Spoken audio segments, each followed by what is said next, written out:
Hey YouTube, it's Danny. Um, I am coming to you with my miscarriage story today. I have some notes here. I don't know if you can see them. And so if I keep looking down, that's what I'm looking at. Um, yes, I need something to keep me on track because I will veer off and just to get to chatting. So I may or may not cry. It's been almost a year since my miscarriage. In October it would be an entire year. So September, October, oh wow, 2 more months to be a year. So anyway, let's get started. Start from the very beginning, from when I found out I was pregnant. So I went to the doctor in August for some non-TTC related things. And I was explaining to the nurse practitioner about all this egg white CM I was having and this pains. And she was like, does the pain hurt more when you walk? And I was like, yes. She was like, is it localized on one side? And I said, yes. And she was like, you're ovulating. And I was like, what? She was like, yeah. And at the time, like all that egg white CM stuff, I didn't know about it because I was new to TTCing or whatever.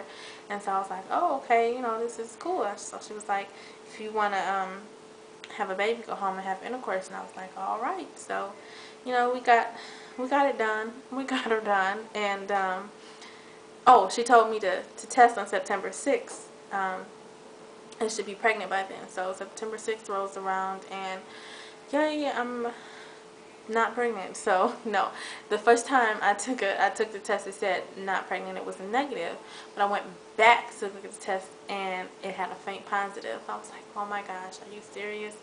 And so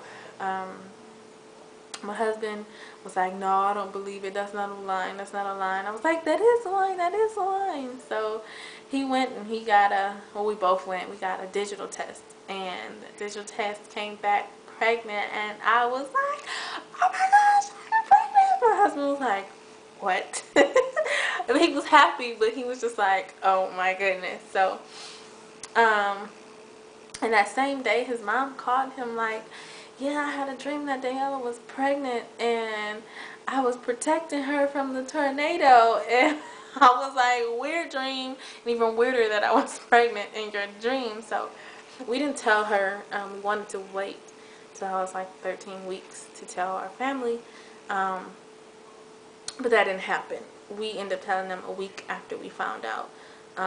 So yeah, that didn't happen. But I went and scheduled, I went to go get a confirmation that I was pregnant from the doctor's office. Then I scheduled my OB appointment for 10 weeks. And then I scheduled an ultrasound to see how far along I was, because they couldn't base it off my Aunt Flo because AF is not regular. So went to the ultrasound, was measuring 6 weeks, which should have been 7 weeks. I was looking, I was saying, nah, I should be measuring 7 weeks. But there was a heartbeat. We got to see that precious, precious heartbeat. So they gave me a due date of May 26th at the ultrasound. Well, the doctor gave me the due date of May 26th, not the tech. So, the tech was just telling me that, yeah, between 6 and 7 weeks is a normal. Their measurements are kind of similar. I was like, nah, it should be clearly 7 weeks. So anyhow, I was just patiently waiting. Oh gosh, somebody's walking down the hall. My dog's at the door. So I was just patiently waiting, from the ultrasound to my OB appointment for 10 weeks. And that week, on October 18th, that Monday, I think it was a Monday, yes, it was that Monday, I woke up with blood in my pants, just spotting. And that Friday was supposed to be my OB appointment. So I was almost 10 weeks. So what happened was, when I had bleeding in my pants, I went and I called my husband immediately, and I was like, you need to come home from work and take me to the emergency room. And I wasn't just calm. I was bawling. I was so scared. And then while he was en route to our house, I was calling the nurses station at the clinic, and they were like, well, let's see if your doctor's here, and calm down, it's gonna be okay, it's normal. And I was like, no, this ain't normal, I don't want to bleed, I shouldn't be bleeding. Doctor wasn't available, so she was like, just go to the emergency room. And I was like, I'm sorry, my husband's on the way to take me there anyway. So got to the emergency room, was there for hours. Crazy that my doctor, it was a woman, which I was happy with, but I was hoping for a girl, and I wanted to name her Leah, and my doctor's name was Leah. So I thought that was kind of cool, kind of crazy.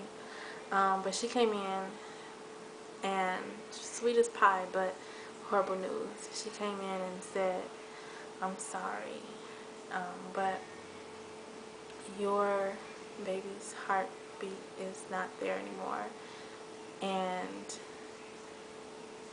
the baby didn't grow. It didn't grow past your last ultrasound. It was measured, today it was measured at 6 weeks and 1 day, and the last time you had an ultrasound it was measured at 6 weeks. So there's no more heartbeat, and my baby grew only 1 more day. I just bust out into tears. I was devastated. My husband was devastated too. I didn't know what to think. She asked me, did I need some time before she kept talking? I told her no, I just want it all. Just give it to me right now. And she just went on about some things and telling me how much it's gonna hurt, and she called it a miscarriage because my body did not recognize miscarriage. I mean, I've gone 3 weeks telling this baby in my uterus, I love you, I can't wait to meet you. I know it couldn't hear me, I know, but you know, I was just bonding with it. Something was growing inside of me. I thought something was growing inside of me, but it wasn't. So, you know, she was just telling me how much it was going to hurt. Keep my OB appointment. So I kept my OB appointment.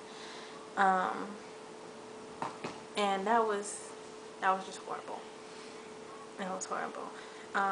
But everybody was wonderful. The nurses were wonderful. This one nurse was hugging me. She felt like she was just hugging me like a mother would, and I needed that. And she was telling me about her daughter who had a miscarriage and has 2 wonderful children now, and she knows that I'm gonna have babies too. And that was very touching, very touching. She was the comfort that I needed, besides my husband's comfort. And I know he was hurting too. I know he was hurting as well. So we went home, and I was basically waiting to bleed more, but I didn't. So for some reason, I just had a glimmer of hope. But if the baby didn't grow past 6 weeks, it wasn't gonna go. There was no heartbeat. So I went to the doctor that Friday, and of course I had to inform them about everything that happened. So it changed into a whole different kind of appointment. And she gave me a pelvic exam, and I wasn't very dilated. So she said that I have 2 choices: to get a DNC or to miscarry naturally. So I chose to do it naturally because I didn't want to have unnecessary surgery. So she told me to take about 2 weeks. 5 weeks I bled and still had to get a DNC. It was painful. It was very painful.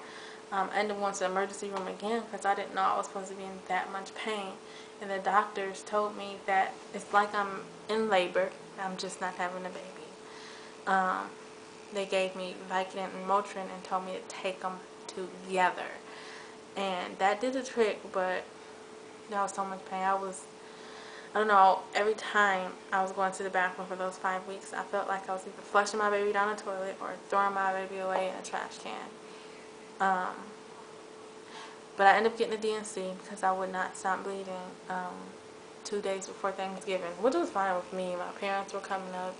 My husband's mom was coming up. So, you know, I was able to be around some family, and that made it a little bit more comforting.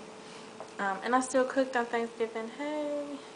Anyway, so yeah, after the DNC, I thought things were better. I remember, I think my husband got this on camera. I don't know, but I woke up crying.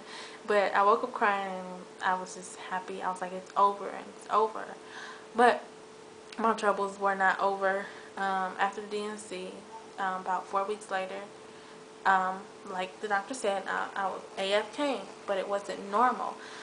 It was just brown spotting and discharge for like 3.5 weeks. Um, that wasn't normal. And then it stopped. And then sometime in February, AF came back with a vengeance. I mean, like a clot like this size. Like, can you see that? Like, is this in my face? Yeah, you can see that. Like, and I was in the middle of class, and I went to the bathroom. I was like, what is going on? And I called my husband. I was like, gotta come take me to the emergency room. So they diagnosed me with some word that I can't pronounce, but it just means heavy periods. And he was telling me that periods after a DNC or a miscarriage comes heavier and stronger. Doctor didn't tell me that. Some people come back with a normal period. I did not. So I ended up getting on birth control for about a month and a half, which I was not happy about because I had to take the birth control to stop the bleeding. I mean, that was just insane. 3 birth control pills in one day. If your doctor says do it, don't do it. Just ask for 2 pills a day. I was sick as a dog. I was throwing up like crazy. It's just nonsense. Called the doctor. The doctor called the doctor, and the doctor said, anyway, I called the doctor, and she said to just take 2 pills a day. And so yeah, I took 2 pills a day. I was still nauseated, but I didn't regurgitate anymore. So I was happy about that. So yeah, I stayed there. I did that took 2 pills. I took 2 birth control pills a day for 1 pack, and then 1 a day for the second pack. Then I had to get a sonohystogram to see why I was bleeding so much. That was just crazy. When did I get the sonohystogram? I think February, March, April. I think I got it in March. I got the sonohystogram in March. And she said it looked like I had a cyst, but there was no blood flow to there, so she thought it was just a whole bunch of just, it was either scar tissue or just lining in my uterus. And the sonohystogram is not very comfortable, but it doesn't hurt for anybody who wants to know if you need to get one. It's uncomfortable, but it doesn't hurt. Well, at least it didn't hurt me. So basically, she said, and at the end of the day, that's when I could start trying again. So yeah, that's just where it stopped out.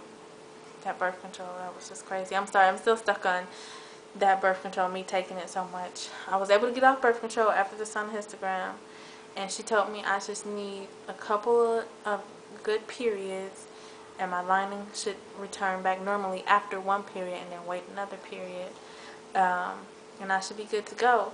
So I'm gonna leave you guys there because I'm starting to get into where I am today. But yeah, that's my miscarriage story. It was a hard journey, but my husband was there for me. He is the best. And hopefully I was there for him because he was hurting as well.